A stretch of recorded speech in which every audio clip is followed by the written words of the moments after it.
Muy bien, tal cual lo habíamos anunciado, con nosotros el intendente de Campoviera, Juan Carlos Ríos, para hablar un poco acerca de la situación del Partido Justicialista. Dicho sea de paso, queremos comentarle también, y esto creo que tiene que ver con los militantes y la gente que está interesada.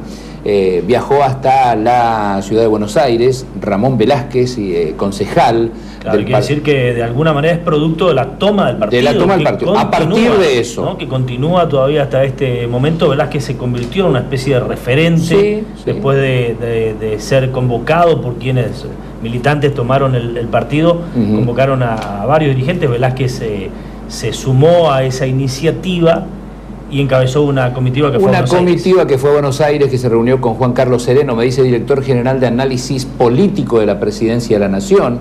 Lo acompañaron, entre otros. Un segundo del Chueco Mazón. Eso es lo que nos decía recién el señor Ríos, ¿no? Yo no tengo conocimiento, o por lo menos no tenía conocimiento del cargo de esta persona, pero lo acompañaron Nereo Sá de Puerto Iguazú, lo acompañó Wagner de Andresito, Piluncho Lindström de Oberá, el doctor de la Fuente. Vienen, aparentemente, dentro de lo que me comentaba recientemente Ramón Velázquez, vienen bastante conformes porque el hombre se comprometió en tratar de regularizar la situación, de reunirse hoy mismo o mañana con el presidente del partido, el senador Irrazábal, y bueno, pero también comprometieron una conferencia de prensa para el día de mañana a las 10:30 en el partido, donde van a informar toda la situación y van a informar también cuáles son los trámites que hicieron y qué esperan de estos trámites que realizaron. Por lo pronto el partido sigue tomado. Y Juan Carlos Ríos, uno de los pocos intendentes que tiene el Partido Justicialista, que sigue participando del ámbito partidario, ¿qué piensa de toda esta situación de los últimos días con la toma del partido, este viaje a Buenos Aires también del mencionado grupo y esa búsqueda que tienen algunos? Dicen, se escucharon diversas voces, ¿no?, de quienes dicen, por ahí no compartimos la metodología de los que tomaron la sede partidaria, pero no se puede dejar de aceptar que hay una situación de hastío, ya de impaciencia, que ha llevado, comprendiendo a lo que ha llevado esa situación. ¿Usted cómo ve todo esto y cómo imagina la salida de esta situación?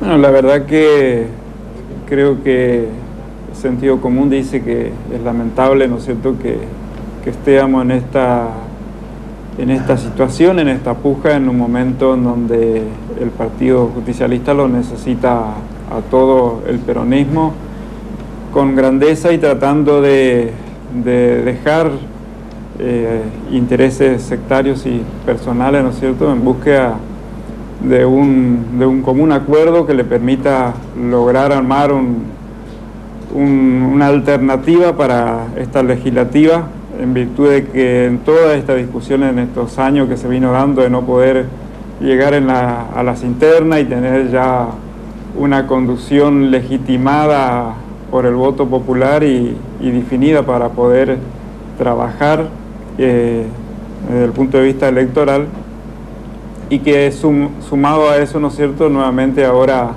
el método para poder dialogar. Yo creo que por ahí podemos disentir el mecanismo. Creo que los compañeros tienen derecho a peticionar y me parece importante que se les atienda, cualquiera haya sido el método que lo fueron utilizando, podemos estar de acuerdo o no, pero que creo que es momento de que nos sentemos a conversar y que esta puja no sea únicamente, o que no tenga que tener el rumbo para entorpecer el normal armado que el justicialismo lo pueda estar haciendo ahora de aquí a pocos días, ya para poder tener su lista conformada, y que sea por participar me parece interesante. Yo me pongo a disposición de los compañeros, como le he dicho a Velázquez cuando me llamó telefónicamente, para poder mediar de alguna manera en aquellas cosas que ellos crean conveniente, y como un militante que estoy tratando de aportar, de apoyar todo lo que se puede hacer para poder desplegar, aunque fuera a destiempo, una lista que permita poder satisfacer a la mayoría de los compañeros de la provincia de Misiones y salir a competir el 30 de junio. ¿Se realizaría una lista de consenso?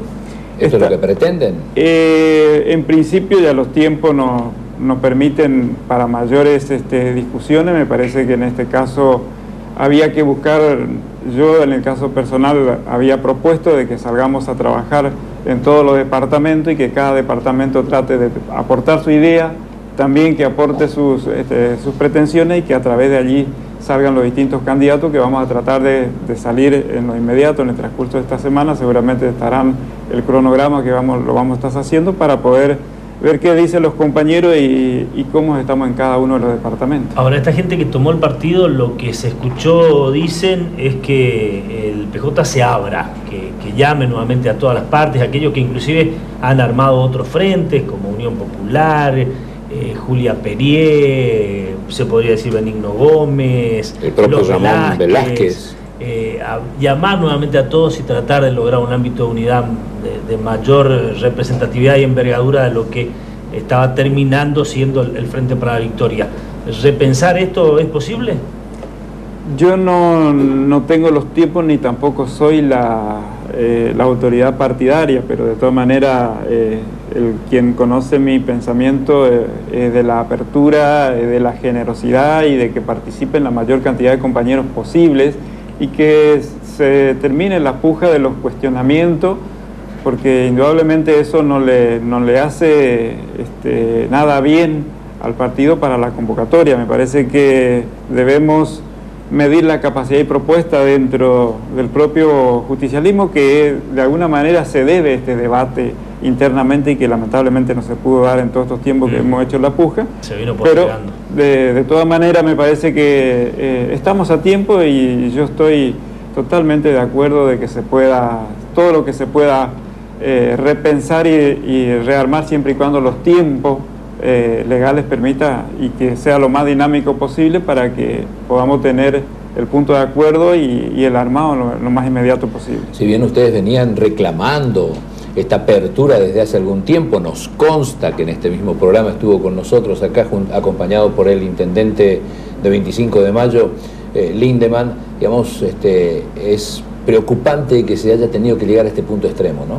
Es totalmente preocupante. Yo creo que hay una metodología y por ahí quien lo fuimos viviendo internamente los distintos pensamientos y la posibilidad de armados, tanto para llevar a la interna del Partido Justicialista, lo hemos visto todavía un método de la que yo le denomino la vieja política, de que de alguna manera a cualquier costo siempre se quieren pelear los primeros lugares, no se quieren ceder. El caso que en el espacio de Alternativa Peronista, quien me toca por ahí conducirlo en representación de los compañeros, hemos demostrado muchísimas veces que primero tiene que estar el armado, tiene que estar el proyecto político, tiene que estar garantizado la participación de la mayoría y después seguramente el tiempo dirá cuáles van a ser los lugares que cada uno de nosotros la podamos ir ocupando. Sin eso creo que todo tipo de discusión es prácticamente nula, porque son peleas y discusiones de dirigentes y no por ahí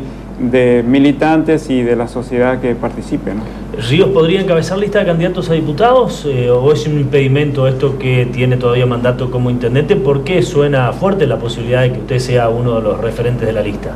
Yo creo que yo estoy más preocupado por el armado del proyecto político del peronismo misionero.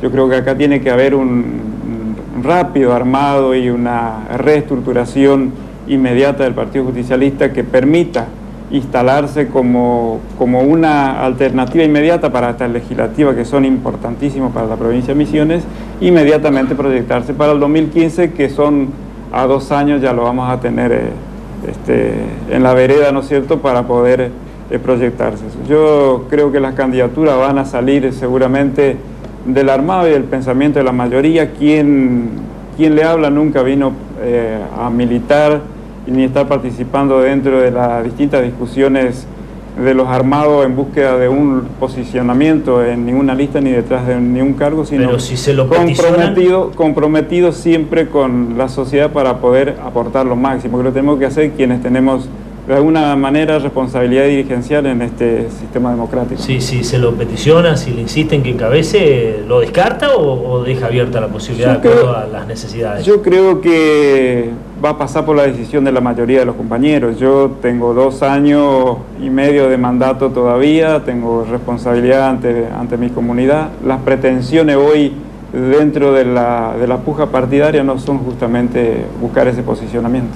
¿Le gustaría más ser, por ejemplo, futuro presidente del PJ Misionero?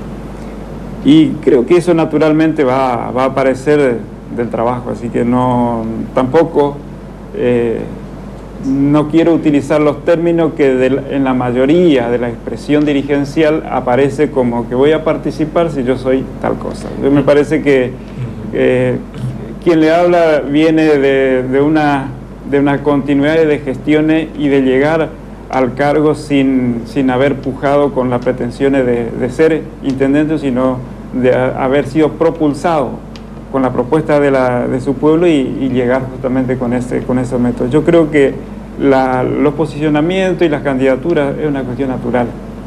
Ríos, y Juanchi Razabal, ¿qué dicen en las últimas horas? ¿Está conduciendo él realmente el partido después de la licencia de Viana? Y por lo menos lo que pudimos conversar con él en esta licencia que lo pidió Viana, es el que se comprometió a llevar adelante y a acompañar todo el proceso del peronismo, y lo más importante de esto también es que por lo menos en lo personal pude escuchar con mucha satisfacción es que no está detrás del cargo de la presidencia del partido, no pretende ser candidato en este 2013, no pretende ser candidato 2015, así que su compromiso de hacer el armado al peronismo y buscar nuevo protagonismo en el partido para que queden en manos de no protagonistas, me parece que es importante por lo menos su expresión. Trataremos de que en ese marco de rearmado se tenga que producir eso, y indudablemente al peronismo le hace falta nuevo protagonismo, que es la que vamos a tratar de buscar. Otro nombre que ha sonado en estos últimos días es el de, hablando de pocos intendentes, está usted y Darío Piotrowski de Almafuerte. ¿Cómo se lo ve a Piotrowski como alternativa? Sí, es un compañero con muchos años de gestión, es un militante que siempre se ha demostrado ir siendo leal en sus condiciones como dirigente. Me parece que es un compañero que tiene todas las condiciones para poder serlo si él lo quiere ser. Y si los compañeros, por supuesto, lo eligen para que fuera. ¿Y lo descartan a Cacho Bárbaro como aliado en el Frente para la Victoria o todavía consideran esa posibilidad? No, yo creo que todavía en el transcurso de estos días pueden haber varios cambios en la estrategia, y seguramente en este repensado que lo va a hacer, seguramente que lo va a estar haciendo el justicialismo, con todas aquellas cosas con todas aquellas dirigentes que lo venimos hablando, creo que todavía es posible, por lo menos no están descartadas, y las posibilidades de seguir conversando siguen abiertas. Sumamos, como siempre, de nuestro interés, en la medida que los tiempos nos permiten, alguna inquietud u opinión de nuestros televidentes. Blanca, buenas noches. Muy buenas noches. Varias opiniones, muchas coincidentes. El primero de los televidentes nos dice, Juan Carlos Ríos, sería bueno que encabece la lista del Partido Justicialista, sería una oportunidad a la confianza y al trabajo de los peronistas. En el 2011 Ríos fue electo por un partido vecinal, restando votos al Partido Justicialista. ¿Cuál fue su mérito para merecer un cargo de diputado por el Partido Justicialista? Pregunta otro televidente. Ríos, Lindemann y Weyrich juegan con la renovación, se presentaron por fuera del partido en el 2011, no es justo lo que hacen ahora, nos dice Raúl. Otro televidente también nos dice, Celeste nos dice, por la cantidad de votos se no verá, el tercer lugar le corresponde a Adelina González. Y bueno, hay varios comentarios respecto a este tema, de que Ríos, al haber participado por fuera del PJ, no es justo que esté dentro del partido ahora. Bueno, de lo que ha pasado, ¿no? Esto de un justicialismo que en oportunidades han llevado a ocupar otros frentes, y de lo que por allí hay quienes pasan factura. Bueno, yo creo entendible el posicionamiento de los compañeros, el Partido Justicialista ha llegado a su límite, la dirigencia que ha venido conduciendo el partido y todas estas reacciones que lo estamos viendo es una cuestión de reacción de los distintos sectores del peronismo, y por ello disiento con los compañeros que de alguna manera opinan de esta manera. Cuando yo voy por un partido vecinal es totalmente, no es compatible con los partidos provinciales, por en cuanto ni traiciono al partido, ni mucho menos de haber ido a otro sector, ni mucho menos jugar con la Renovación, porque seguramente iba a ser mucho más fácil jugar dentro de la Renovación y no jugar en un partido vecinal que realmente ha costado muchísimo y tuve que hacer un esfuerzo enorme para poder retenerlo el municipio. Ganarle a la y ganarle exactamente a la embestida renovadora, que justamente apuntaron muy fuerte a Campoviera, ¿no es cierto? ¿Y ese partido vecinal sigue vigente? Sigue vigente. El caso propio de Guaraní también ha tenido el mismo posicionamiento, y es necesario que el Partido Justicialista tenga que reconsiderar, que tenga que rediscutir y que tenga que venir una nueva alternativa, porque indudablemente con lo que han demostrado, que solamente quieren estar al frente de la conducción siempre y cuando todos se tengan que someter a su pensamiento y a sus delineamientos. Ese esquema está terminado. Por eso cuando me hacen la pregunta si yo voy a ser candidato, me parece que esas épocas están un poco ya pasadas. La gente no quiere más ese tipo de pronunciamientos. La gente quiere ya los dirigentes naturales. La dirigencia que salen tiene que salir de las bases y tiene que salir del pronunciamiento social, y no por ahí de las ideas del dirigente que indudablemente está apuntando el mismo esquema. Ahora, en el caso particular, no lo voy a tratar de practicar eso, porque entiendo de que para que sigamos fortaleciendo el sistema democrático tenemos que ir teniendo dirigentes competitivos, con mucha más competitividad, con mucha más participación, y que la fortaleza salga desde el pronunciamiento social, como me acabo de decir, no solamente desde el punto de vista electoral, a veces también desde el punto de vista de qué manera elegimos nuestros dirigentes. Porque se está escuchando desde hace mucho tiempo en la dirigencia provincial de los distintos sectores de los distintos partidos, darle participación a las bases, preguntarle a las bases, pero he hablado con muchos sectores también de esas bases, dicen, pero nunca consultan con nosotros. Al fin y al cabo, terminan tomando determinaciones en una habitación entre 4 o 5. Es así, por eso el quien le habla seguramente que desde ese esquema no va a ser candidato absolutamente para nada ni en ningún lugar. Como síntesis final, Ríos, entonces entiende que lo que se viene desde la conducción partidaria y la mesa de acción política que usted integra es salir a consultar con los departamentos, y que desde cada departamental se vayan haciendo propuestas para la futura lista de candidatos. Así es, vamos a salir a escucharle por departamento a los distintos compañeros para que podamos en forma conjunta ir tomando las decisiones que van de alguna manera delineando las distintas bases. ¿Esto con algún plazo previsto? Y estamos teniendo previsto de ir haciendo 2 o 3 departamentos en el día, así que seguramente eso ya lo vamos a estar comenzando estos días. A pasos agigantados. Así es. Muchas gracias, intendente. Gracias, un gusto. Juan Carlos Ríos, uno de los justicialistas que queda, muy pocos ya como intendentes en esta provincia, de los que por esta zona suena como posible candidato a diputado, pero él ha aclarado que eso no es de lo más importante en estas horas que vive el justicialismo. Mañana conferencia de prensa, como dijimos, del sector que viene desde Buenos Aires, y se seguirán viendo día a día, ¿no?, las novedades que hay en el PJ. Sin duda, escucharle a Ríos es un bálsamo de tranquilidad para seguramente los militantes. Ahora, habrá que poner en práctica todas esas ideas interesantes, importantes que plantea Ríos, principalmente para este hoy bastante lastimado partido justicialista de la provincia de Misiones. Ya está detrás de cámara Antonio Toto Martínez, el secretario adjunto de ATE, del sector salud, precisamente, que hoy hizo un plenario en San Vicente. Tiene los resultados de ese plenario, las resoluciones adoptadas, cuáles son los planteos, los cuestionamientos que continuará este sindicato en la previa, y le vamos a pedir a Toto Martínez que nos deje también interrogantes para el ministro de Salud Pública, que vendrá después esta misma noche en vivo aquí en el foro. Ya volvemos.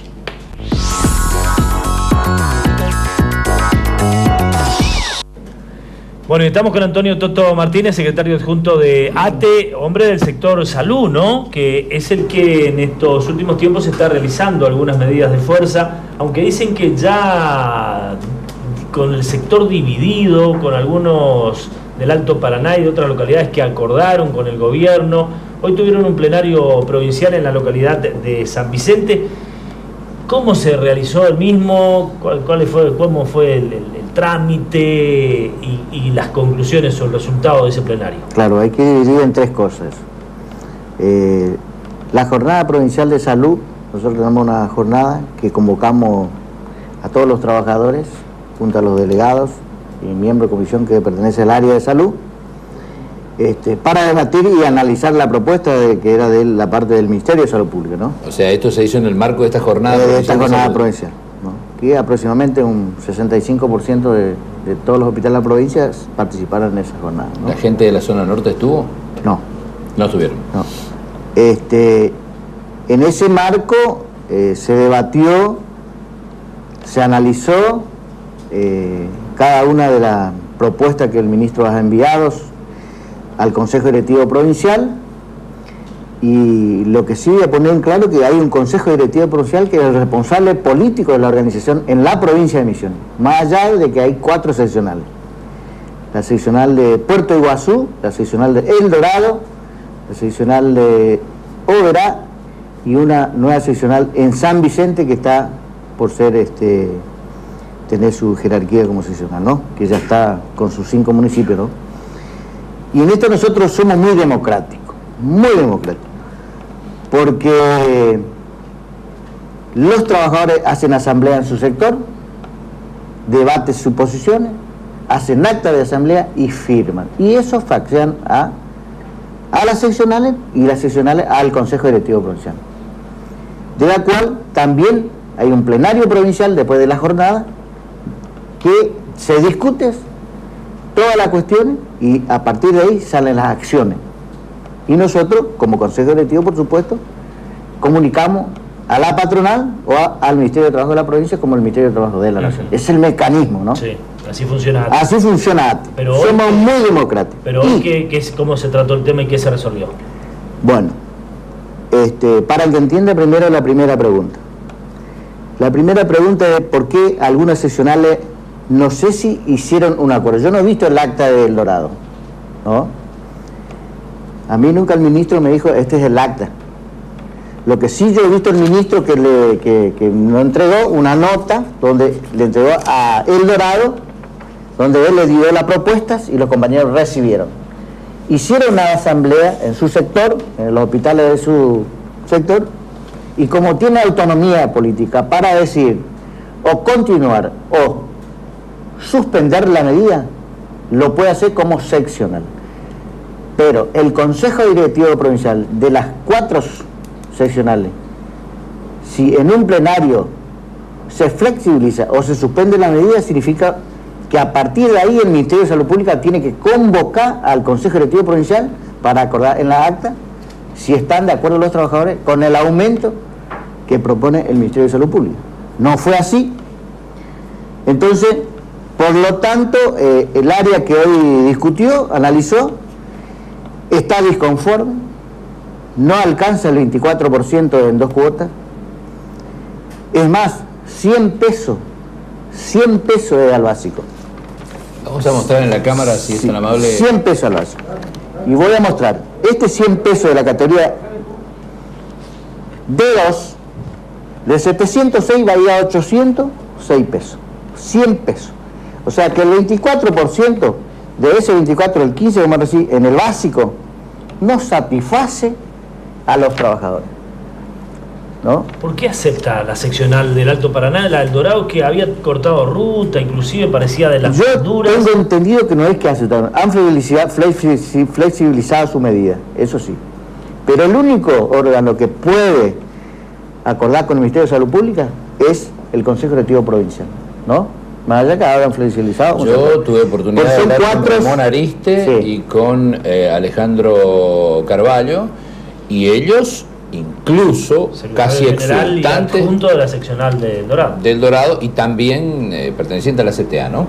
Decían que para ellos era como un triunfo.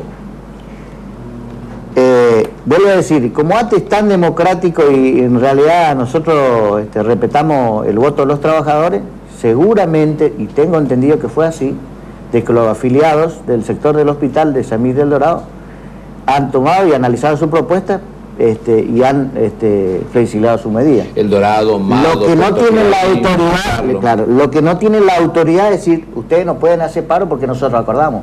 Claro. No, porque una cosa es tener 260 afiliados de salud en una seccional y otra cosa es tener 1.700 afiliados en toda la provincia, de la cual, por el voto de la mayoría, se discute las políticas o se acepta un aumento o se sigue peleando para tratar de alcanzar el objetivo para todos los trabajadores. Ahora, Martínez, así como hablamos de la seccional El Dorado, sí, que le envió una nota al ministro de Salud aceptando la propuesta, según dio a conocer el ministerio, también desde el ministerio dieron a conocer la copia de una nota del departamento Candelaria, de San Ignacio, departamento Candelaria, donde los delegados del gremio de ATE, con mandato del personal afiliado al hospital también de la localidad de Santa Ana, de Bonplan y CAPS de Loreto, también aceptan la propuesta salarial. ¿Se está dividiendo el gremio en esta lucha, digamos, con estas posturas que van manteniendo como individualmente las seccionales?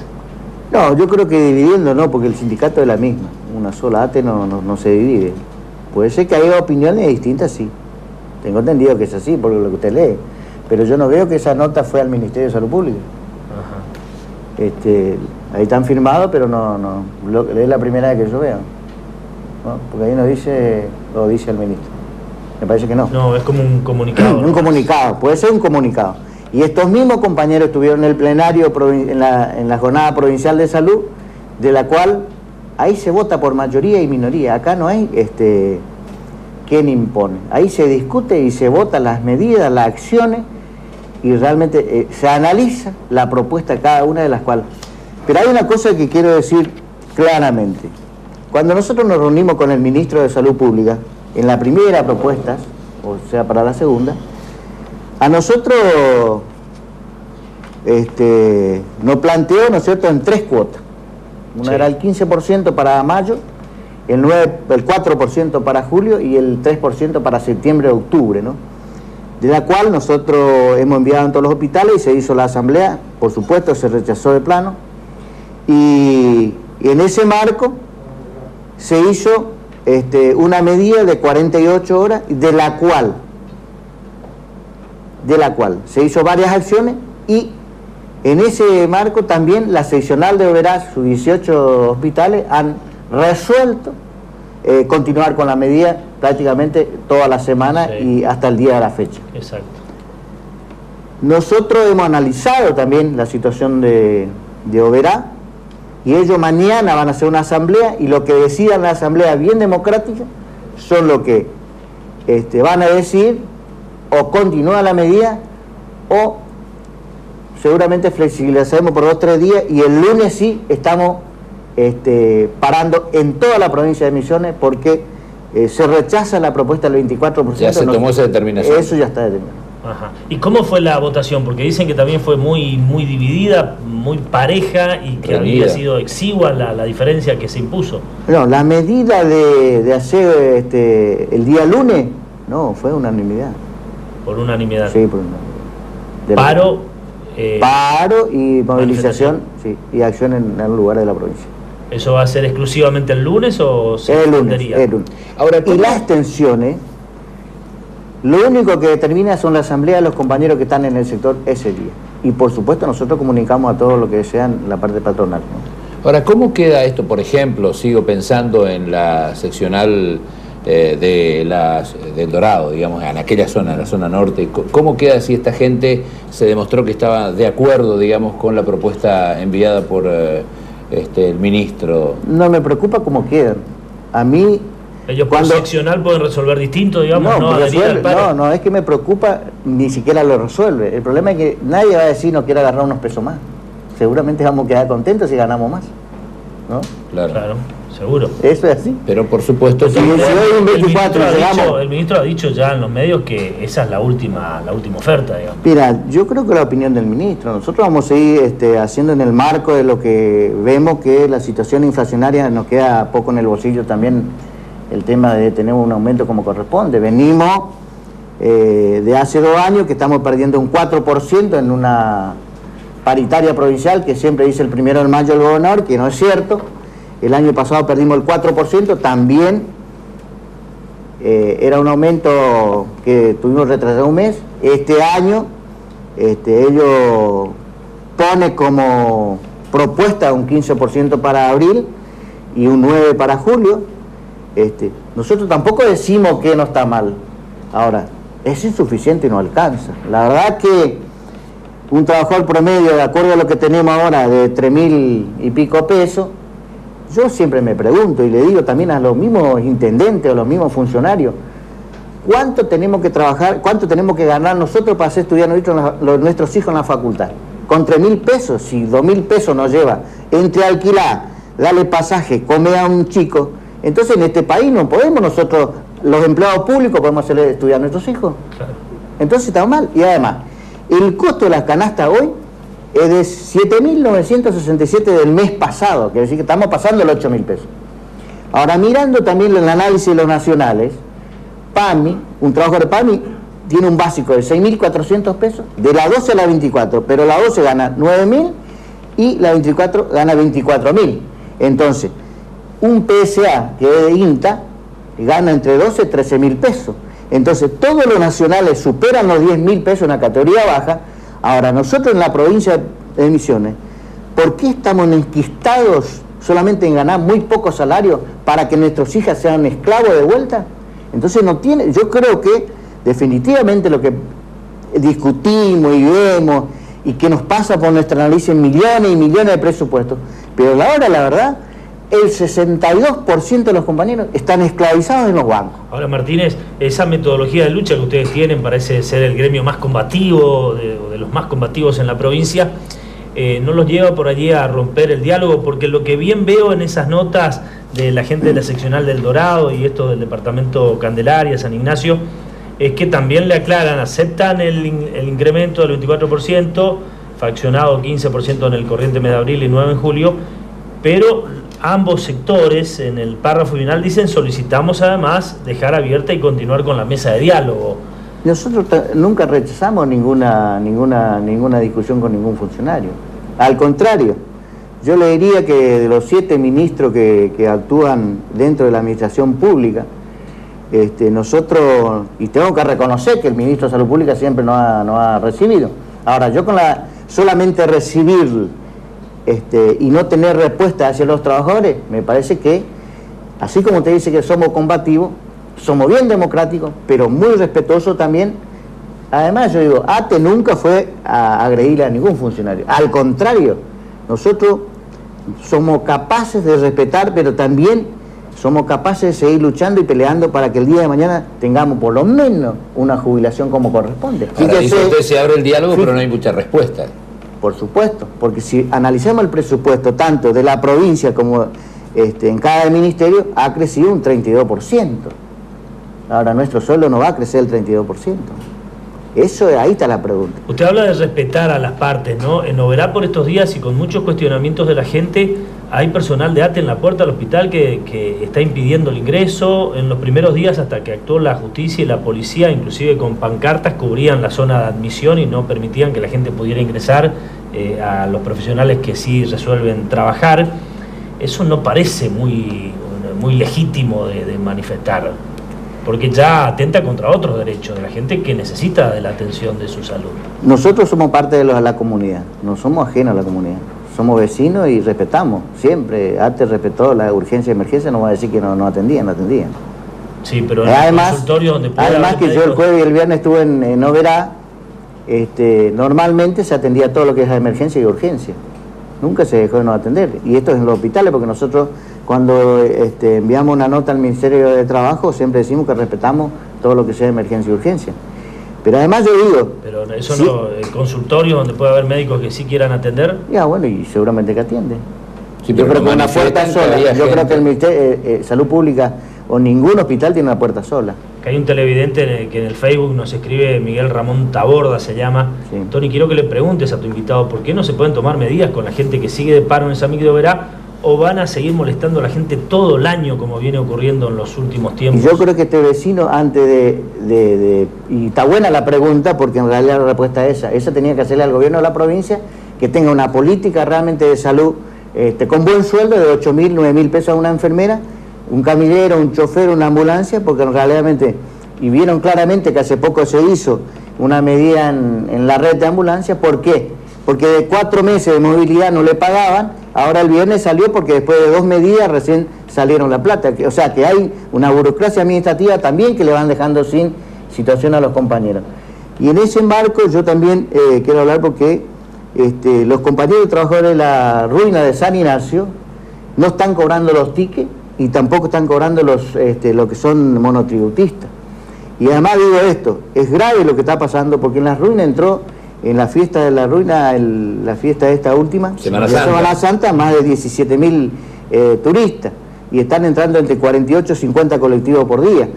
Y yo no sé cuál es el mecanismo de ingreso y dónde va esa plata, pero me parece que en ese sector de las 4 ruinas jesuíticas hablo, también con la cruz que se inventó en Santana, la mayoría de los trabajadores son monotributistas.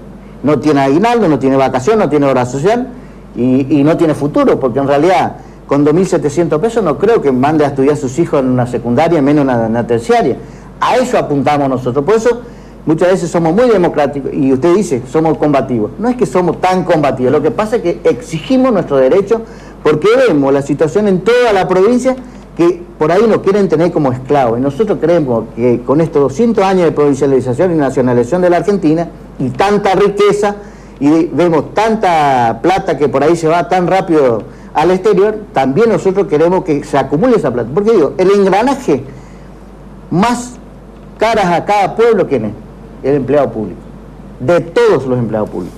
Por el que mueve al remisero, al kiosquero, al albañil, al pintor, a todos. Porque nosotros cobramos el mes y somos que pagamos las cuentitas. Ahora, eso ha dejado de ser. ¿Y sabe por qué? Por todos los empleados públicos. Porque el 62% están sometidos a la financiera con una esclavitud de cuenta de 6, 7 años, de 70 cuotas, porque realmente no sabe cuál es la salida. Y usted ve los recibos de sueldo de los trabajadores hoy, o miles de trabajadores, que no cobran un peso. Entonces, ¿el gobierno qué hace? Guardia activa, hora extra, mayor horario, hay distintas clases. Entonces, prácticamente le tiene de esclavo a los trabajadores. Y yo siempre digo esto, siempre lo digo. Si yo, empleado público, ganara bien, solamente 6 horas, y le voy a dar espacio a la changa a muchos otros seres humanos como yo, que necesita tener un ingreso y un plato de comida en su casa. Martínez, vamos a agregar algo de nuestros televidentes, ya en las reflexiones finales. Blanca. Sí, en primer lugar, nos dice un televidente desde Alén, Toto, un encuentro de área con 20 delegados, ¿puede decir que la medida es representativa? Y también otro televidente de Alem nos dice, soy una trabajadora de salud de 24 años de servicio y afiliada a ATE, salí muchas veces a la calle a pelear por mi salario, no me siento representada por el señor Martínez, hablando supuestamente por mí, le pregunto cuándo salió a hablar con los compañeros en los hospitales, en mi hospital nunca los vi a la gente de ATE. No dice de qué hospital sería. De Alem. Después también nos dicen la conducción no tiene capacidad de convocar a una movida provincial por el salario de todos, no solamente del personal de salud. No es digno lo que el gobierno propone, un aumento del 24%, vamos a ver si se puede vivir con 3.000 pesos. Y también nos dicen que el señor Martínez no está diciendo la verdad porque la medida no se dio por unanimidad. Lamento lo que está pasando en ATE. Habla de la crisis de representación actual en la conducción provincial del gremio. Para contestar o reflexionar al respecto, sí, la verdad que cuestionan como la representatividad. No, me parece que nosotros, por eso digo, si somos muy democráticos tenemos que aceptar todas las críticas. Primero porque nosotros construimos en base a eso. Y yo digo siempre, si yo estoy sentado acá es porque hemos trabajado en un proyecto de unas listas por 4 años. Y por supuesto que la Asociación Trabajadores de Estado tiene casi 7.000 afiliados y tiene el mismo derecho que yo el día de mañana a buscar al que mejor le represente para que conduzca una organización. Pero hasta tanto dure el mandato nosotros seguimos luchando al lado del trabajador. Yo de que sepa Toto Martínez, a ningún funcionario, y respeto mucho a todos, del gobernador hasta el último, nunca le falté respeto ni tampoco me faltaba respeto. Porque siempre voy con la herramienta de los trabajadores a reclamar el derecho de cada trabajador.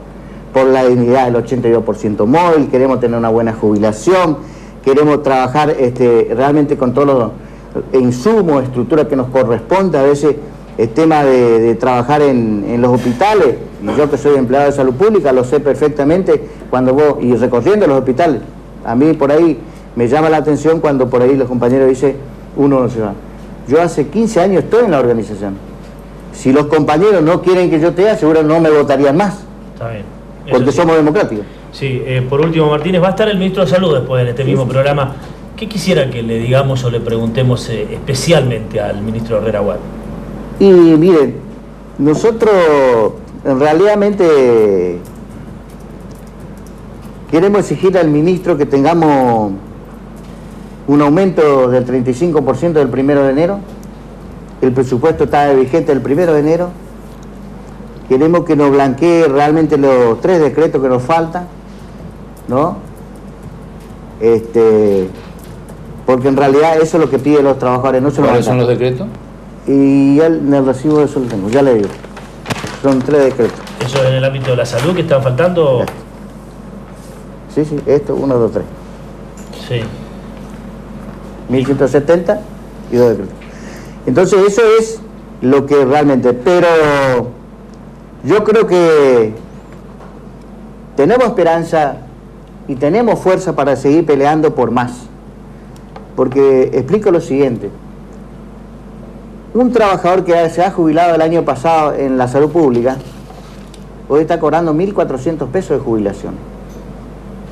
Entonces, lo que también verdaderamente hay que decir, de acá no es la jubilación móvil que tenemos en la provincia de Misiones. Está prácticamente estancada porque lo que nosotros pasamos a tener en blanco o en el básico no le redistribuye a un compañero trabajador jubilados. Sí, ¿Y qué dirán aquellos trabajadores municipales de la provincia de Misiones? Por supuesto. En la administración pública porque no puede jubilarse con los magros ingresos. Y yo digo que hay muchas preguntas para hacer, no solamente a un funcionario, sino al propio gobernador de la provincia. Porque es responsable político de la mala salud en la provincia de Misiones, pero además el salario que tenemos... ¿Usted cree que está mal la salud pública en Misiones? Pero por supuesto, tenía que tener más presupuestos, más trabajadores. Hay recursos humanos, por ejemplo, el hospital de Oberá, con 40 camas para tener parto o posparto, había solamente una enfermera de guardia. Entonces, en toda la provincia de Misiones, a donde uno va, ¿por qué tienen monotributistas y no tienen blanqueado? Están haciendo el trabajo de otro que tiene responsabilidad, cuando realmente el monotributista tenía que tener una actividad primero de capacitación y después ingresar como contratado para realmente tomar porque dice la ley de la carrera. Entonces se viola la ley de la carrera. Y en todos los entes del empleado público también hay muchos monotributistas con muchas antigüedades, y nosotros lo que exigimos es que esos compañeros también realmente tengan una estabilidad laboral para que realmente tenga su aguinaldo y tenga futuro el día de una buena jubilación. Bueno, ¿no? Amplio el diálogo, Martínez, muy completo, muchas gracias. No, muchas gracias. Nos quedan muchos temas aquí de los que intentábamos tomar nota, inclusive para después considerarlo con el ministro de Salud Pública de la provincia, que va a estar en este mismo programa. Aunque ya vemos detrás de cámara, y después de la pausa vamos a hablar de lo que fue la tragedia del Paraná y el reclamo de justicia que se mantiene vigente. en estos tiempos en donde se está hablando de la justicia, la necesidad de reforma de la justicia y las falencias, limitaciones, carencias de la justicia, un ejemplo para tomar nota, ¿no?, de cómo les ha funcionado la justicia a ellos con esta problemática tan grave. Pongo, por ejemplo, también desde Oberá, esta mañana hablábamos con una muy dolida Juana Ticha Bárbaro, porque mañana se cumplen 9 años del asesinato de Marilyn Bárbaro, un caso paradigmático también, como los hay otros, varios casos de impunidad en nuestra provincia y que ponen en estado de observación el funcionamiento de la justicia en nuestra provincia. Pero bueno, hoy lo vamos a abordar con el caso de la tragedia del Paraná y esta búsqueda de justicia que aún mantienen.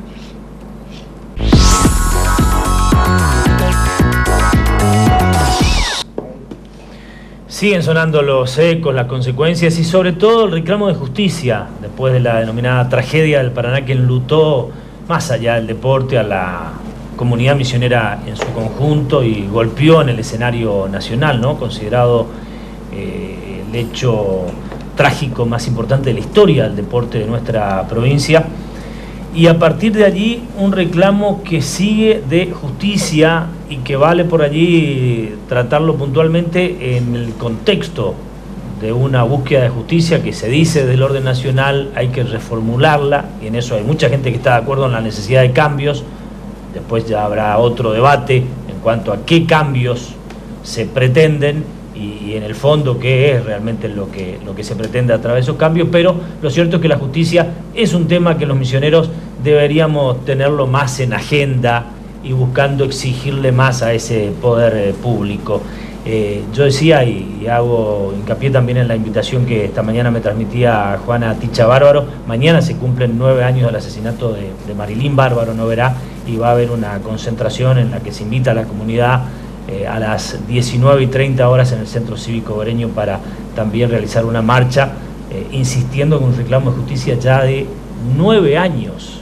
Hay otros casos de Silvia Andrea González en Campo Viera, que ya va por los 12 o 13 años del asesinato de esa joven estudiante, y son numerosos los casos de impunidad en nuestra provincia.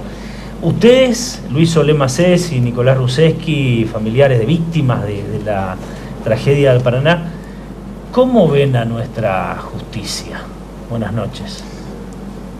Bueno, si hay que hacer un análisis global, para nosotros la justicia resultó un túnel del horror, donde hemos visto la peor cara de la justicia, donde hemos sentido que la justicia siempre estuvo a favor de las personas que en definitiva ahora están procesadas, ¿no es cierto?, y muy cerca del juicio oral. Eso es lo que nosotros sentimos.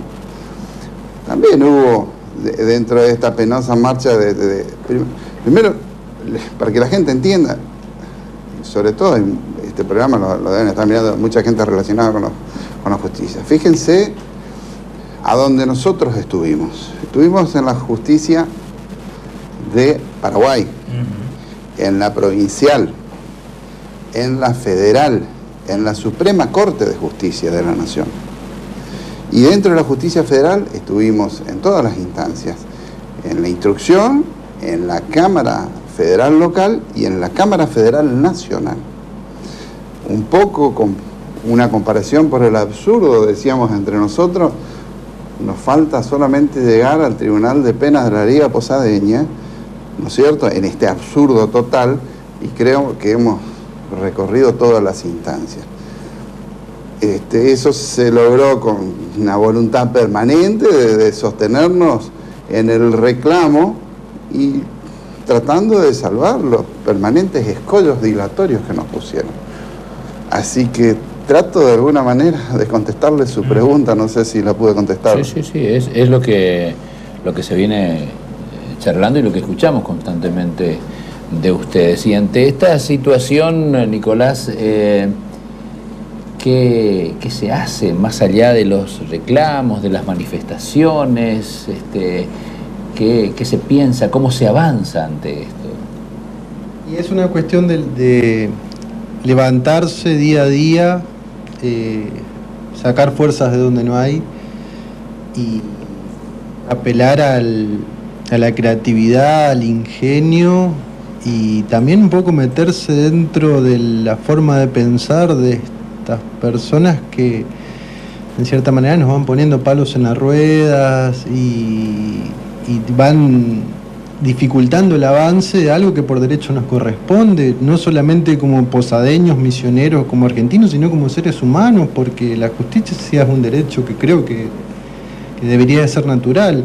Es algo... son los que ponen palos en la rueda que hace referencia? Y como decía Luis, o sea, se puso en marcha toda una maquinaria de encubrimiento y de dilatación y de un montón de cosas desde el primer momento de ocurrir la tragedia. O sea, el primer fiscal que entendió en la causa la derivó derecho al Paraguay, ni siquiera le quisieron investigar acá. Después, bueno, se dio otra vuelta y todo lo demás, y como dice Luis, o sea, esto no es mentira, no le queremos vender un buzón a nadie. Hemos pasado hasta por, no sé, por la Suprema Corte, o sea, esto hasta que de allá bajó la orden que diga, bueno, no, muchachos, esto lo tienen que investigar.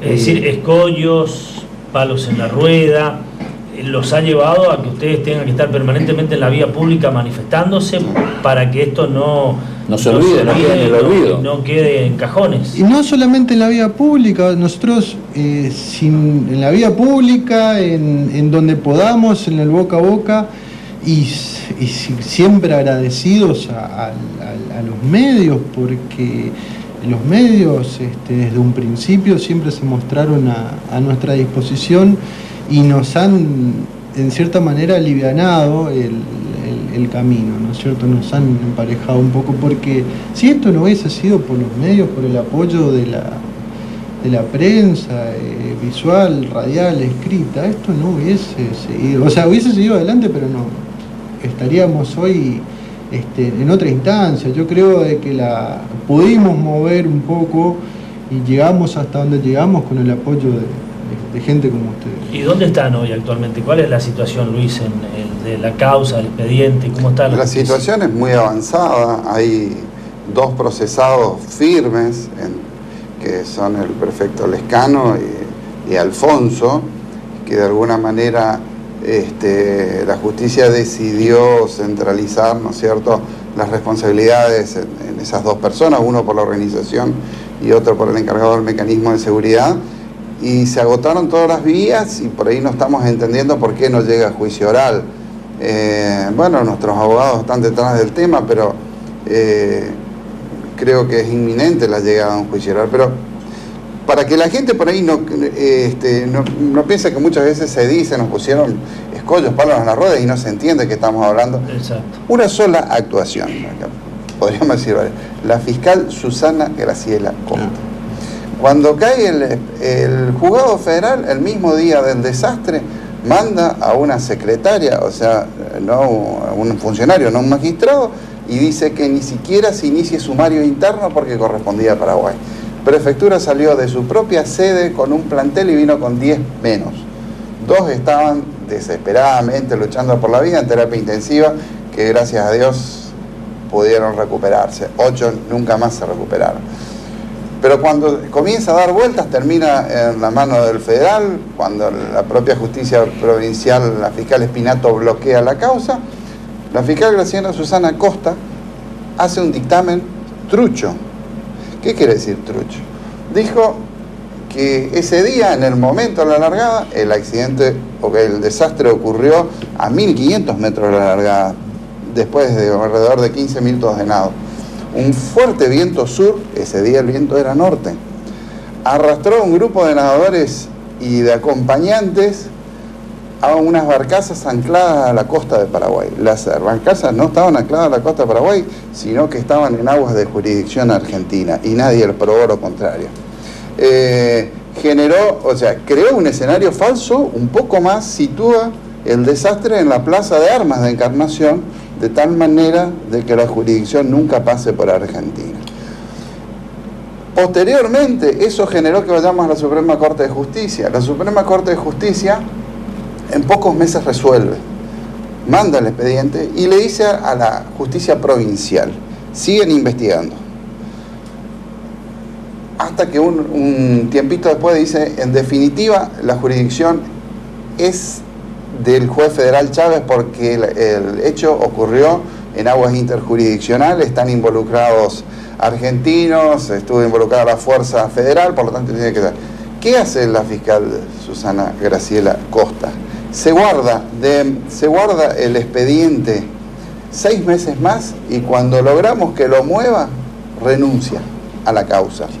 Previas vacaciones, ¿no? Y... renuncia a la causa un mes antes que prescriba la figura de incumplimiento del funcionario público. Las dilaciones que muchas veces explican por qué tanto tiempo las causas. Esto, para decirlo de una manera llana, es mala leche, es mala intención, si no es delito. Yo creo que es un delito que deberíamos haberla denunciado en su momento, porque ella compuso una falsedad ahí. Bueno, de esas tenemos unas cuantas. Claro, además en el mismo dictamen ese que Luis hace mención, ella hace figurar como que creo que eran 6 o 7 las personas fallecidas. Se equivoca hasta el número de fallecidos. O sea, fue algo totalmente... O sea, o no le importó, o no le prestó atención, o lo hizo a propósito, no se sabe. Sí. Hoy volvieron a manifestarse. ¿Qué le están reclamando en este momento a la justicia? ¿La realización ya inmediata del juicio oral, que entienden ustedes está en condiciones ya de realizarse? Sí, nosotros queremos que de una vez por todas esto se remita a juicio oral. Estamos de conformes totalmente con la calificación se le dio al hecho. Se lo calificó como si fuera igual un accidente de tránsito. Nosotros hemos aportado más que importantes materiales. Nunca logramos una explicación por qué Prefectura nos abandonó en ese momento, por qué se quedó en la periferia y no participó en un rescate, y tantos por qué. Bueno, es lo que hay. Nosotros queremos que se realice el juicio oral, que se puedan ventilar todas estas cosas, que se puedan decir estas cosas, y obviamente que pretendemos una sentencia para 2 personas que nunca colaboraron y siempre trataron de evadir a la justicia, porque no solo que no aportaron nada, ni siquiera declararon para defenderse. Bueno, es una atribución constitucional, nadie está obligado a declarar, pero la Prefectura nunca tuvo una actitud de colaboración. Así que nosotros pretendemos que, en definitiva, esto avance por esa línea. Después de 3 años de ocurrido el hecho. 39 meses. Sí, 3 hoy. años y 3 meses. Hoy 39 meses. 39 meses. El dolor que sin lugar a dudas queda, digamos, tener que luchar contra la corriente, como es eso es lo que entendemos que ustedes están haciendo, ¿no? Digamos, ¿hay algún momento en que se violentan también o se ponen un poco...? Sí, hay sentimientos encontrados de todo tipo. O sea, nosotros estamos viviendo una etapa de duelo y encima esta falta de justicia, esta falta de no sé si interés, no sé cómo decirlo. Esta máquina con la que nos hemos topado nos lleva por ahí a tener algún exabrupto incluso. Pero bueno, qué sé yo creo que todas las personas que están pasando por un dolor no valen las comparaciones, pero que han tenido una pérdida o algo en algún momento tienen su momento. Sí. Bueno, en las próximas elecciones del 30 de junio se va a votar por la figura del querellante particular. Así será un es. paso. Hoy nos reconocía Juana Tichabargo, que fue una de las promotoras de la incorporación de esta figura en la justicia penal misionera, la asignatura pendiente de nuestra justicia, porque ya en el resto del país está implementado. Bueno, se va a poder permitir otra herramienta de participación, pero con esta experiencia vivida en carne propia, hoy ustedes ¿qué más demandarían, reclamarían o peticionarían de las reformas y los cambios en la justicia que se están poniendo en consideración? Le voy a contestar exactamente eso, pero antes no quisiera dejar de pasar que en todo este desastre que ha sido la justicia en sus diferentes administraciones, cuando pasamos por la Cámara Federal local, fue el único lugar que vimos un tratamiento serio de la cuestión. Cuando el juez Chávez eleva a la Cámara la apelación, fue un trato totalmente diferente. No entendemos por qué el resto no actúa así. Se hicieron las audiencias, fue una cosa ordenada, totalmente diferentes, cumplieron los plazos, etcétera, etcétera. Con referencia a qué demandaríamos, nosotros sentimos que a estos muchachos le aplicaron un indulto antes de comenzar. O sea, ese día 16, al mediodía o a la tarde, alguien decidió aplicarle un indulto a estos muchachos. Eso es lo que nosotros siempre... Acá no va a pasar nada. Y romper ese esquema nos está llevando ya 39 meses y en adelante. Por lo tanto, lo que nosotros solicitamos, que al lado de los ciudadanos esté alguien. Es imposible. Docentes, trabajadores comunes, luchando contra el esquema de la justicia con nuestros limitados medios, pagando abogados, etcétera, etcétera. Es una pelea totalmente desigual. Si no hubiera sido, lo repetimos lo que dijo Nico, si no hubiera sido por ustedes, la pelea hubiera estado perdida hace tiempo. Por lo tanto, eso reclamamos, que no se abandone a la gente común delante de estos monstruos que cuando deciden indultar a alguien que acá no va a pasar nada, parece que quedan muy cerquita a lograrlo. Y cuentan en este caso, de acuerdo a lo que ustedes plantean, la complicidad de la justicia. Sí, sin duda, lo hemos dicho, creo que con las palabras más claras posibles. Gracias, gente, y que haya justicia. Bueno, gracias a ustedes. Ese es nuestro deseo, gracias.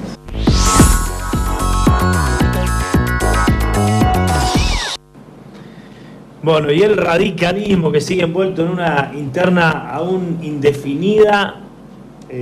¿Cómo está la situación, doctor Hugo Escalada? ¿Y cómo ven ustedes desde su sector la posibilidad de una salida de este conflicto? ¿Por dónde pasa superar esta interna que aún no tiene un resultado definitivo? Buenas noches. Buenas noches, antes que nada, gracias por invitarme. Yo creo que hay una diferencia muy grande entre la opinión pública y la opinión publicada, ¿no?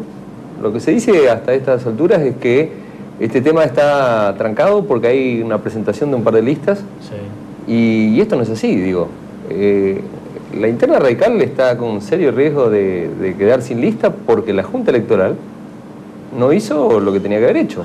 Cuando termina un proceso electoral, y esto es válido para cualquier partido político, lo dice el Código Electoral Nacional, artículo 32, termina un proceso electoral, se da el escrutinio, que es el recuento de votos, como se le denomina, y con posterioridad, dentro de las 24 horas de finalizado el escrutinio, hay que dictar una resolución con la conformación de la lista.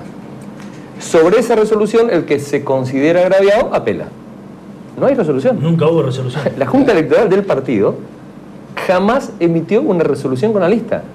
Quiero ser claro con esto, Tony y Pepe, porque si no, pareciera ser que acá lo que estamos discutiendo es la mesa de San Antonio, que fue lo que yo impugné, o algunas otras impugnaciones de la doctora María Lozada. Digo, las impugnaciones tienen que ver con mesas que oportunamente, si se suman o no, pueden cambiar la conformación. Pero acá estamos hablando con la posibilidad de que el partido se quede sin lista. Y eso ya no tiene absolutamente nada que ver con nuestras presentaciones. Repito, nuestras presentaciones pueden alterar el orden de la lista, ¿sí? Porque si se toma en cuenta alguna mesa o si se la anula, cambia el resultado final. Pero acá hay una cuestión muy grave, nosotros lo venimos señalando hace mucho tiempo, y es que la Junta Electoral, además de todas las aberraciones que ha cometido en este proceso electoral, al día de hoy no ha publicado la resolución.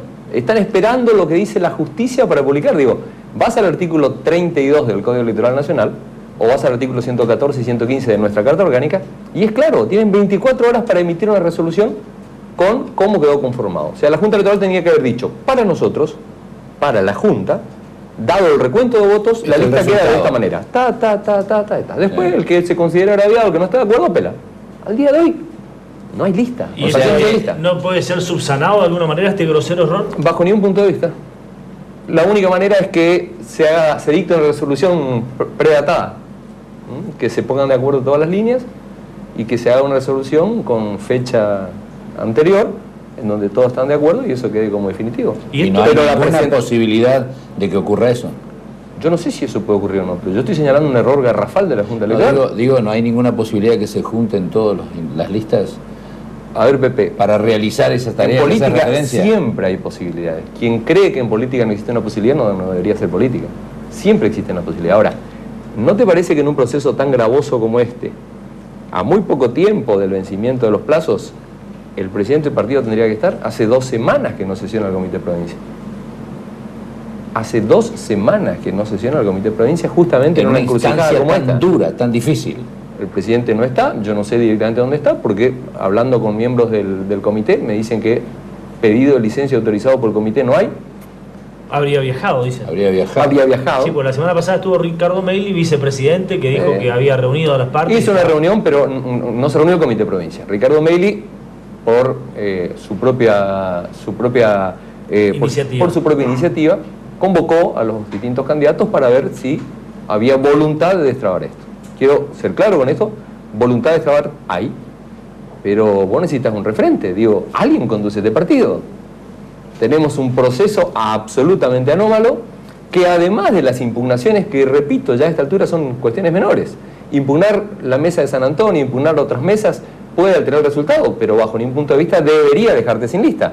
Ahora, la no publicación de la resolución con el resultado definitivo sí te deja sin lista. Ahora, ¿por qué pasa todo esto? Yendo más hacia atrás todavía, porque las cosas como que venían presentándose bien para el radicalismo. Estaban, me parece, dadas este año la posibilidad de ser la segunda fuerza política, por antecedente, por reorganización, se venía viendo algún resurgimiento en municipios y en el conjunto provincial, una interna democrática, cuando prácticamente otro partido no las tiene, ningún otro. Por lo menos el llamado a interna, sí, después claro. No fue tan democrático. Y después la realización de la interna con 4 listas, que bueno, a muchos le pareció exagerado. Finalmente este resultado que parece echar por tierra todo y generar realmente una situación muy incómoda y estrechar las posibilidades del radicalismo. ¿Por qué pasan estas cosas? Yo creo que hay que separar. Cuando vos hablas de que hay una oportunidad, o se presentaba una oportunidad única para el radicalismo, estás hablando de condiciones externas. Hay condiciones externas favorables a que el radicalismo... ¿Se siguen dando esas condiciones? No sé si se o ya con todo esto que ocurrió echó por tierra esas condiciones. No tengo mediciones de imagen ni encuestas como para poder afirmarte esto, Pepe. Lo que sí te digo es que todas las condiciones que se daban eran externas. Y nosotros lo que empezamos a reclamar... interno a eso. Claro, nosotros venimos reclamando desde hace muchísimo tiempo. Vos podés tener las mejores condiciones, podés tener las mejores oportunidades en tu vida, pero si vos no estás preparado para capitalizar esas oportunidades, las verás pasar. ¿Y en un partido político... Y lo que pasa, Tony, es muy sencillo. ¿Qué le está faltando al radicalismo para ponerse a la altura de esas circunstancias? ¿Y qué le está faltando? Desde el 83 en adelante, este partido ha sido conducido por prácticamente las mismas personas, sin solución de continuidad. Vos podés haber alternado un presidente u otro, pero las personas que toman las decisiones en el radicalismo, las que tienen el poder real del radicalismo, siguen siendo las mismas. El recambio real que se tenía que haber dado en el radicalismo, y no estoy hablando de un recambio de edad, estoy hablando de un recambio de ideas y de toma de decisiones. Eso no se ha dado, sigue estando en muy pocas personas. Pero siguió siendo democrático la Unión Democrática, la Unión Cívica Radical en la provincia de Misiones. Siguieron llamando a elecciones los que fueron electos presidentes de los distintos partidos, de los distintos comités, fueron electos supuestamente por la mayoría de los afiliados. ¿Se da ese ámbito, digamos? Es que el ámbito existe, eso no se puede discutir, Pepe. El ámbito existe. Ahora, repito lo que te estoy diciendo. ¿Hace cuánto tiempo que vos no veías una compulsa interna con 4 candidatos de una generación diferente? ¿Recordás cuándo fue la última vez? Claro. Bueno, entonces, acá hay una fuerte puja que se está dando al interior de la Unión Cívica Radical, pero que también se está dando al interior del esquema político argentino, entre generaciones que pujan por, de alguna manera, empezar a tener protagonismo en la escena política después de mucho tiempo de militancia, y generaciones que tratan de hacer lo posible por seguir superviviendo y por seguir dominando el escenario. Esto se da. Esto es una realidad. Y bueno, con esta experiencia, con esto que ha pasado, con esta realidad, ¿qué crees que debería dejar esta experiencia? ¿Qué sería lo mejor que pueda suceder ahora después de todo esto? Lo mejor que puede suceder es un diálogo franco. Cuando hablo de un diálogo franco, digo un diálogo en el cual algunas personas realmente empiezan a dar un paso al costado por el bien del conjunto. Fíjate vos que nos están pidiendo a quienes hicimos una presentación judicial que retiremos nuestras presentaciones por el bien del conjunto, y no debería ser así. Por el bien del conjunto no se tendrían que haber llevado adelante las irregularidades. Tendría que haber ocurrido eso. Claro, entonces es casi como matar al mensajero, ¿no? En el radicalismo el mensajero siempre es el culpable. Se supone que matando al mensajero, el mensaje no llega y está solucionado el problema, y esto no es así. Este mismo episodio ocurrió el año pasado, en ocasión de elecciones para la presidencia del partido. Nosotros en una conferencia de prensa dimos hasta nombre y apellido. Por el bien del partido no hicimos presentaciones judiciales en ese momento. pedimos que haya una investigación interna, pedimos que el Tribunal de Disciplina tome medidas, no se hizo nada. Advertimos que esta vez no iba a ocurrir lo mismo, conforme a lo que habíamos dicho, estamos actuando, pero quiero ser absolutamente claro. El recurso que hemos presentado, que se trata de más ni menos que una sola mesa, que es la de San Antonio, no impide que el radicalismo pueda tener conformada su lista.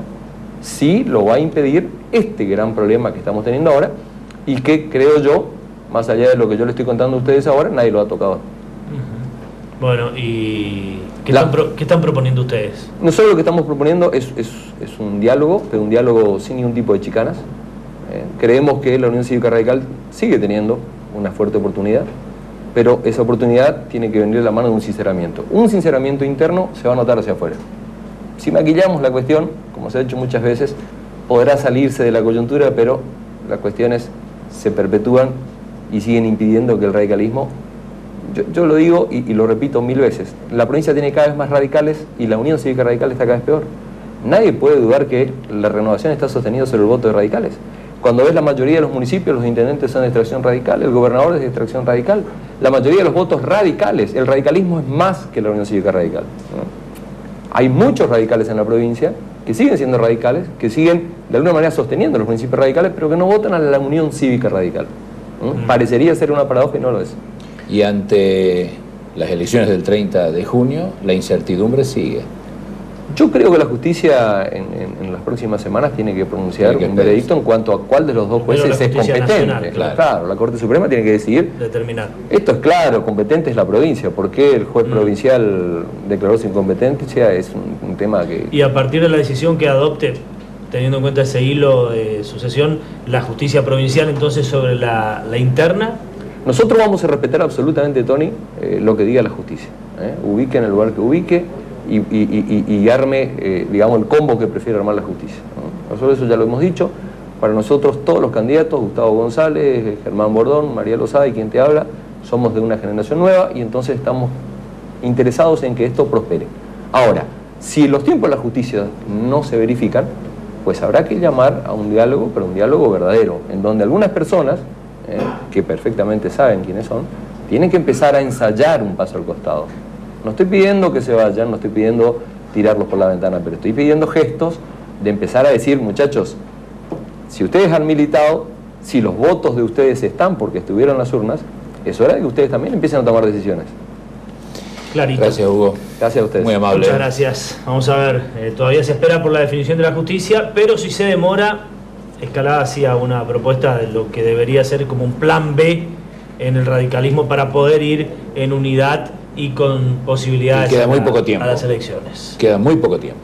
Nos queda muy poco tiempo también a nosotros. Pausa rapidito y venimos con el ministro de Salud Pública de la provincia. Quedaron temas pendientes aquí sobre esta mesa que vamos a consultarle al titular de esa cartera.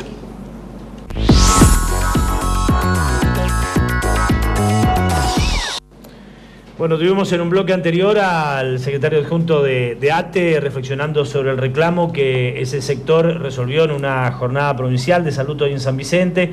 Decía con un 65% de participación de los hospitales de la provincia, resolviendo una nueva medida de fuerza para el próximo lunes, reclamando un incremento del 35% en sus salarios, cuando el gobierno, según lo que hemos entendido, ministro, ese 24% anunciado ya es la palabra final en cuanto a incremento salarial actualmente. Exactamente, sí, algunas cuestiones que creo que son muy importantes a tener en cuenta, sobre todo para no confundir al empleado, a la gente en general principalmente, porque el empleado de salud pública conoce muy bien lo que es la ley de carrera sanitaria y por sobre todo cuando se hablan de cuestiones de aumento salarial. La salud pública es muy, pero muy particular.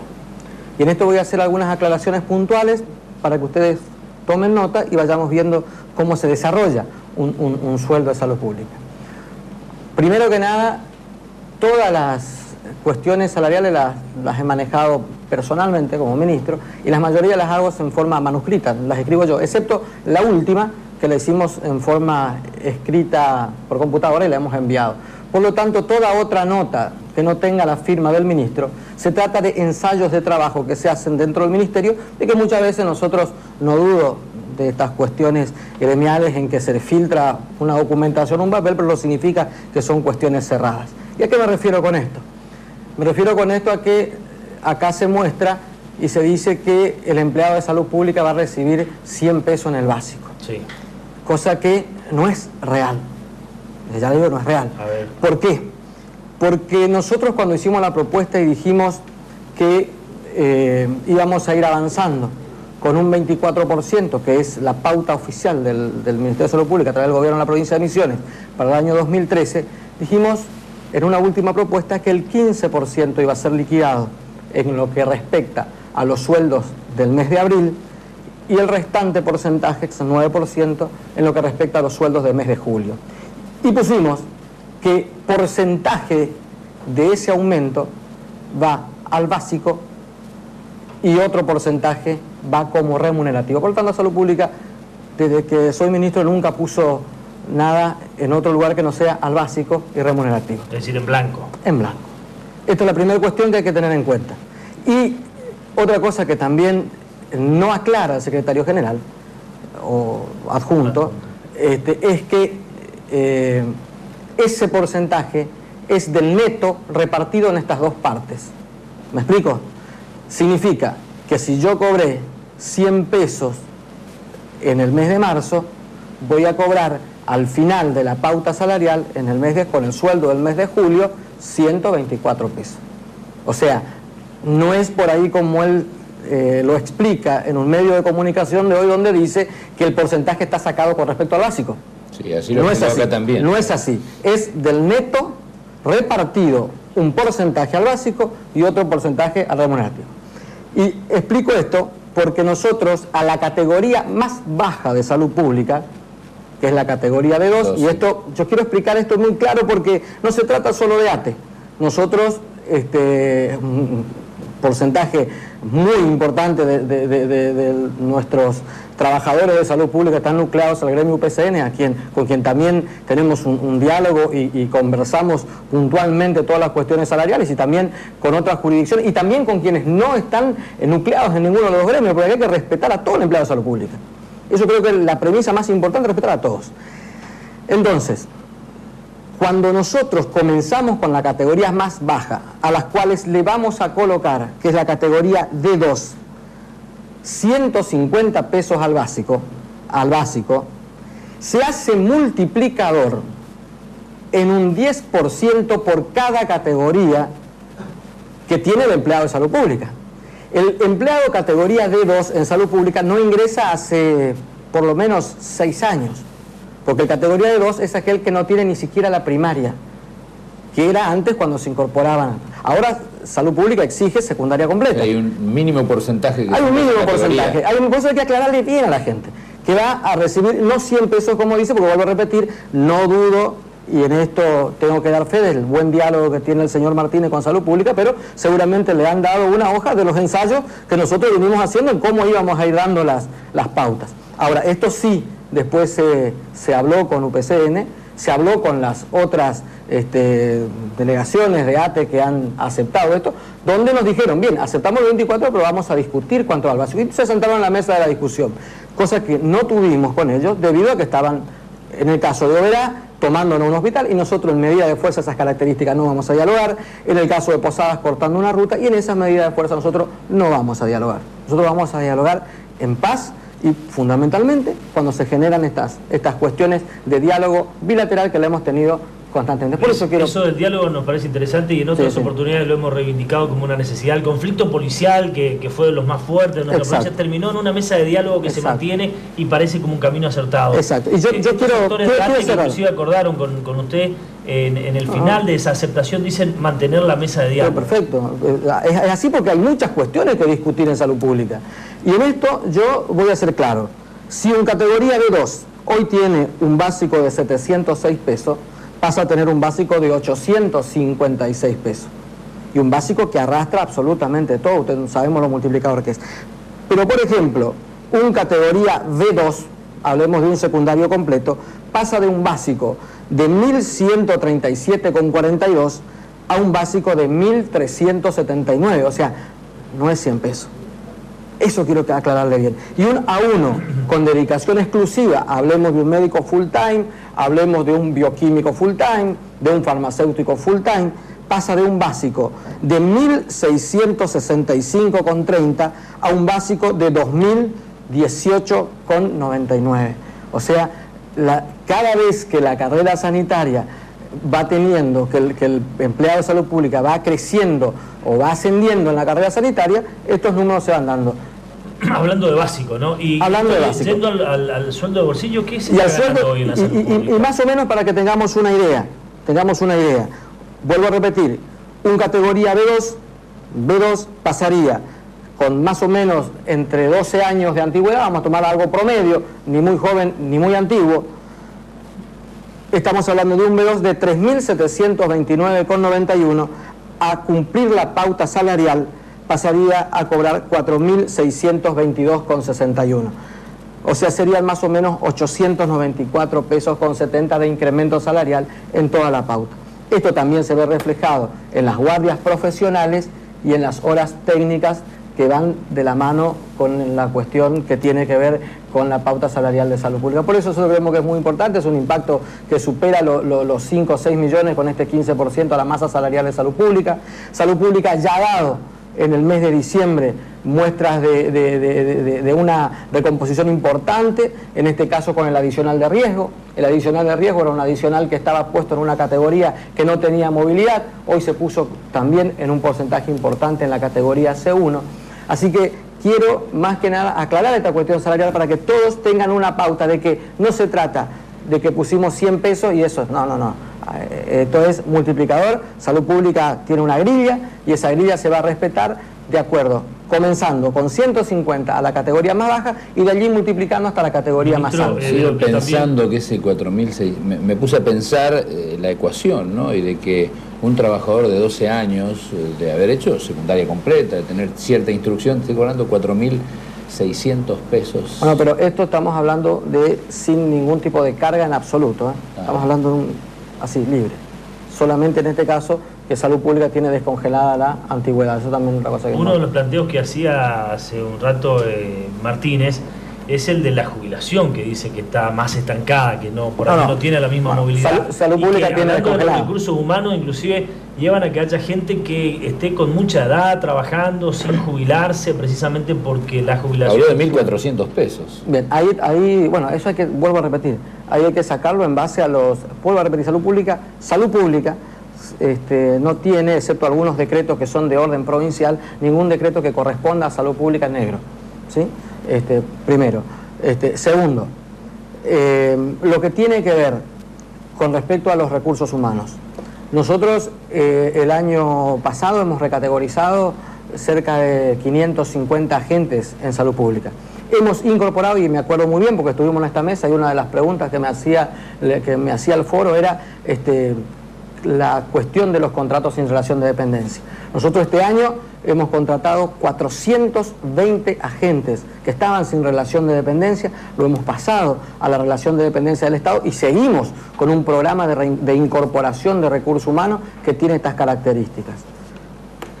Si sumamos en el transcurso del año pasado, no solo hemos recategorizado 500 y pico de personas, no solo hemos incorporado más de 400 agentes a salud pública de la provincia, sino también hemos pasado a planta permanente 100 agentes que eran contratados. Salud pública no tiene ningún agente contratado con más de 2 años de antigüedad, que es una política que venimos llevando adelante de recursos humanos. Hacía referencia Martínez también a la cantidad de monotributistas que tiene. No, bueno, vuelvo a repetir, nosotros en esto nunca hemos negado tener personal contratado sin relación de dependencia, pero que son personas monotributistas, tienen un contrato con el Estado, pero hemos dado la pauta muy clara ya en estos 2 últimos años de que eso está disminuyendo en forma importante.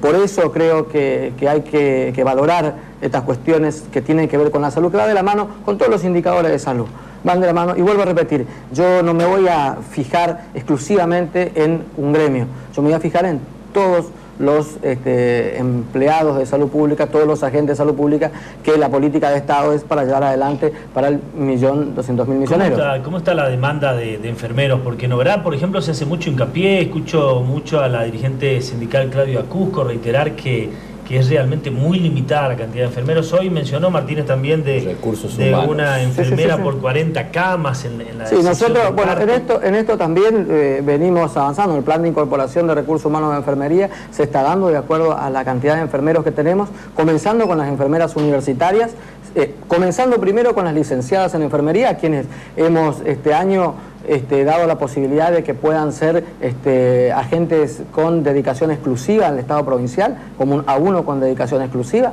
Estamos incorporando 50 enfermeras universitarias, luego estamos incorporando también auxiliares de enfermería, que es muy importante. O sea, vamos a tener un pool de incorporaciones en lo que hace a recursos humanos también, en este caso que va a ser muy similar al del año anterior.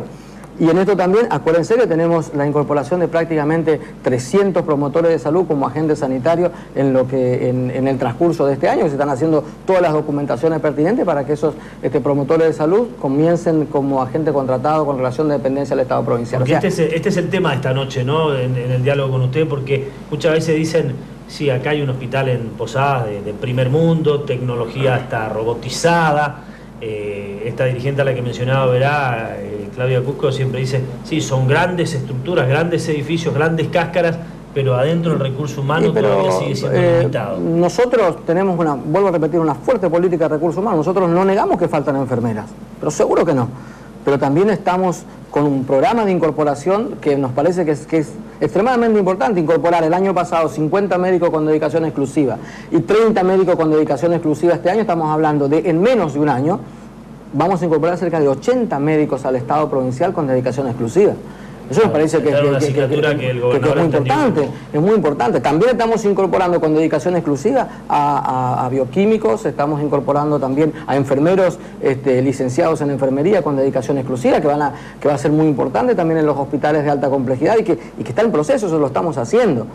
Y esto va de la mano también con la demanda que tiene salud. Salud Pública atendió en el año 2012 más de 2.200.000 consultas en todo el ámbito provincial. Claro. O sea, es importante la demanda, pero si la demanda es importante es porque la oferta está cerca. En los últimos minutos, ministro, si es tan amable, vamos a sumar, Blanca, algunas inquietudes de nuestros televidentes. Síntesis de nuestros televidentes, porque antes de que hable el ministro me decía que ya había una gran cantidad de llamadas. A ver cómo sintetizamos eso, Blanca.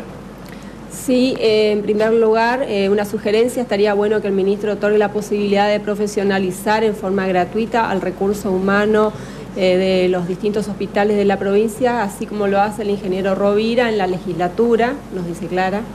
Soy de Candelaria. ¿Qué sabe de la protesta de los médicos y enfermeros y promotores del hospital nivel 1 por quejas contra la jefa del área, doctora Amiel y doctor Pereira? ¿Qué pasa con el plan Sumar y el arancelamiento? Se habla de desmanejos. Para el ministro, ¿el aumento del sueldo tiene incremento al básico? Que explique cómo es el aumento para este año. Ya está. Le pregunto al ministro por qué el trámite de jubilación de salud pública es tan burocrático. Tenemos que gastar los últimos pesos para ir y venir. Soy de Oberá. Necesitamos una respuesta. ¿Y por qué baja tanto nuestro sueldo? ¿Cuál es el número de decreto de creación del directorio del Parque de la Salud y quién lo dirige? Tuvimos un ministro anterior que no nos pagaba en blanco y ahora no estamos reconociendo lo que nos están dando, nos dice un integrante de ATE, de ALEM. Las enfermeras deciden trabajar en los privados y no en el hospital público. El trabajo es el mismo y los sueldos son muy diferentes. ¿Cómo cobran las guardias profesionales? ¿En blanco o en negro? Bueno, muchas preguntas. Vamos, si se puede, cortitas con alguna de ellas, al menos, ministro. Los que reclaman profesionalizar en forma gratuita el recurso humano. Sí, nosotros en eso, todas las capacitaciones y profesionalización que se hace desde el Estado provincial son en forma gratuita. Lo que pasa es que por ahí se debe referir a los gastos que puede tener una persona en venir a hacer su capacitación. Nosotros, por ejemplo, la escuela de gestión que se hace a aquel personal que se inscribe para hacer gestión y conducción pública en los hospitales públicos de la provincia es totalmente gratuita. Lo mismo que las tecnicaturas superiores en atención primaria de la salud, en administración de los servicios de salud, o sea, son tecnicaturas que son totalmente gratuitas. ¿Se evalúan algunas irregularidades o anomalías en el plan Sumar? No. Fundamentalmente en el plan Sumar hay que considerar una cuestión que nosotros no en el plan Sumar, habla en general del arancelamiento hospitalario. Nosotros en lo que es el arancelamiento hospitalario hemos dado una vuelta en la definición de cómo se pagan los fondos de estímulos. Los fondos de estímulos se pagan a través de un acta de acuerdo que se realiza en cada institución entre la conducción de esa institución y los empleados. Por lo tanto, todos deben estar de acuerdo para que se pueda distribuir ese fondo de estímulo con algunos indicadores que nos parece que son importantes, que son los indicadores de rendimiento. Los indicadores de rendimiento y los indicadores de objetivos. Y así eso está muy claro. En todos lados, porque dicen que por algunos lados... Nosotros hemos sacado una resolución hace aproximadamente un mes y de esa forma se tiene que repartir el fondo de estímulo. Lógicamente, cuando hay irregularidades, como yo digo, tengo varios sumarios realizados, varios de ellos. En varios hospitales, porque esto es así, uno tiene que ir trabajando, ir puliendo estas cuestiones, y quien es responsable tiene que decir por qué hizo tal o cual distribución de los fondos de estímulo. ¿Jubilaciones muy burocráticas? No, a ver, acá tenemos que repetir dos cosas. Nosotros en estos últimos años hemos jubilado, la verdad que no tengo el número, pero se lo podía pasar, una cantidad muy importante de personas, lo que nos permitió poder pasar. Imagínense, si hemos pasado 100 personas a planta permanente es porque hemos jubilado 100 personas o más, o se han ido de salud pública 100 personas o más. Yo creo que tiene su trámite, no lo desconozco, pero también tiene su trámite que lo cumple a través del IPS, ¿no? Así que tenemos que ver, y me comprometo a mirar cuál es la articulación para que sea más rápida, si la pérdida de tiempo o esta burocracia estaba en el intercambio de documentación entre dos instituciones. ¿Lejos está entonces de ese 35% que están reclamando los trabajadores de ATE y que inician esta medida de fuerza el lunes? Vuelvo a repetir, Pepe, y soy muy claro con esto. El 24% que nosotros otorgamos a los empleados de salud pública es la pauta, y pauta que fue aceptada, vuelvo a repetir, por los empleados de salud pública. Acá hay empleados nucleados en un gremio a quienes respeto, con quienes también les pido que la medida que la tomen la hagan bajo el total y máximo respeto de las instituciones públicas y de la gente. ¿Por qué digo esto? Porque si bien no se habla de violencia, pero clausurar una puerta de entrada de un hospital genera esto, clausurar las ventanas, porque hay gente que quiere trabajar. O sea, cuando esta gente se retiró de un lugar, la gente que está adentro ha comenzado a trabajar. Entonces, y hay gente que necesita ser atendida. Por supuesto, exactamente. Gracias, ministro. Muchísimas gracias a ustedes. El tema de recurso humano, particularmente el que hemos hablado hoy con el ministro de Salud Pública, seguramente en otras oportunidades tocaremos otros temas hacia más. Otro aspecto y siempre la gentileza de que los ministros acceden a estar en nuestro programa. Agradecemos eso, porque también podemos de esa manera hablar con los máximos responsables de áreas esenciales del gobierno, como en este caso la salud pública. Y hacer los planteos que la gente cree convenientes. Y gracias a la gente de Misiones 4 por el aguante, nos fuimos unos minutitos más. Nos reencontramos el martes próximo. Por la compañía también. Muchas gracias.